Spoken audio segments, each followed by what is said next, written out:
রিনা একা দাঁড়িয়ে আছে দেওয়ালের সামনে। সেখানে বাবা মায়ের সাদা কালো ছবি টাঙানো। চোখে কিছুটা খালি ভাব। রিনা মনে মনে ভাবতেছে, বাবা মা না থাকলে একটা ঘর কেমন খালি হয়ে যায়। রিনা পুরনো আলমারির দরজা খুলছে। ধুলো পড়েছে।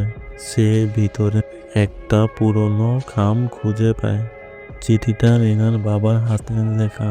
রিনা জানালার পাশে বসে চিঠি পড়ছে। চোখে জল টলমল করছে। রিনার বাবা চিঠিতে লিখে গিয়েছে, তোর হাসিটাই ছিল আমার জীবনের আলো মা।